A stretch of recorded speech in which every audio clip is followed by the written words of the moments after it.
Thank you.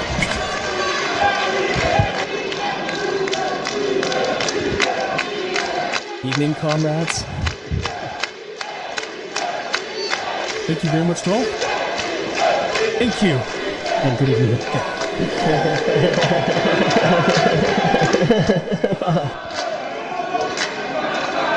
Thank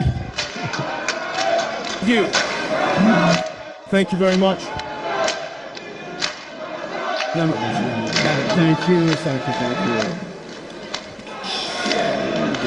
Thank you very much to all. And first of all, I wanted to thank God who allowed this day to go wonderfully well.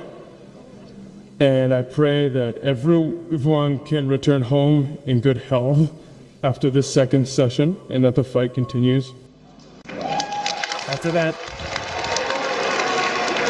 it is a word of thanks to our valiant fighting forces who have always understood the meaning of our fight and who give themselves body and soul so that the Confederation can continue to exist.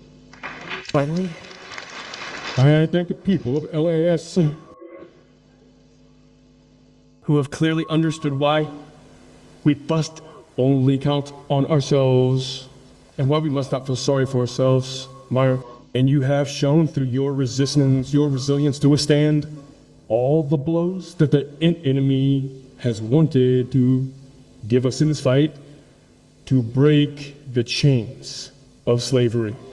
Thank you very much. So returning to this second session, I wanted to thank from the bottom of my heart my brother here, President General Quirino General Gisaine Beda, President of the Transition of Mali, for the enormous work that has been done during this time since its creation. Laying the foundations of such a confederation is not an easy task. And above all, you have all witnessed all the challenges that have been posed to our respective states and to the Confederation as a whole. So I wanted to say it again. Thank you for all the work done. Thank you for listening. Thank you for all the sacrifices made.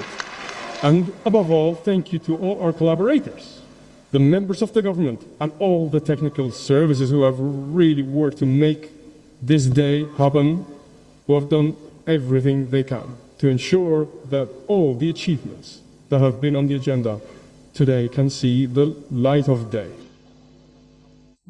Thank you once again, and I hope that this spirit of sacrifice and self-giving will continue, because the only goal we have is the happiness of our people. I accepted with great humility and much challenge this heavy mission that was entrusted to me. Many challenges to the effect that when we look at the enthusiasm of the people, we must understand the message that was conveyed to us as heads of state. We must no longer sleep. We must continue the fight, continue to move forward, because the people aspire to peace, the people aspire to development, the people aspire to live happily in their own homes. On that note, I wanted to congratulate each player in the three major areas that is in our confederation. The players in defense and security who have really made enough effort to contain the threat, that has certainly grown, but the threat has been contained. And I would also like to tell you to fasten your seatbelts, because the launch of the force must be followed by a large-scale operation. And so in the days to come, you will be called upon again to be able to intensify the fight. To the diplomatic players, I congratulate you. I have already done so in Ouagadougou. I congratulate you again, because you have not only done diplomacy, you have done diplomacy and communication. Communication is today an essential strategic link in the entire fight that we are waging. Thank you for this fight, thank you for these sacrifices, thank you for all the struggle to have our confederation recognized by all the skeptics who did not want to accept it at the beginning. Keep up the good work, because major challenges lie ahead. We have certainly been integrated into certain organizations, as General Chan said, which are useless. We will see how to withdraw from these useless organizations and focus on what is essential.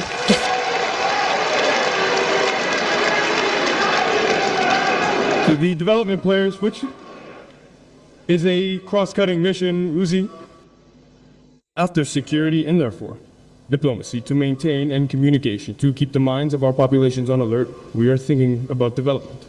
And development concerns several sectors. So I invite everyone to redouble their efforts right now because we have set ourselves goals and we have understood geopolitics, we have understood the world. We will no longer rely on ourselves, Eori, and everyone must integrate this.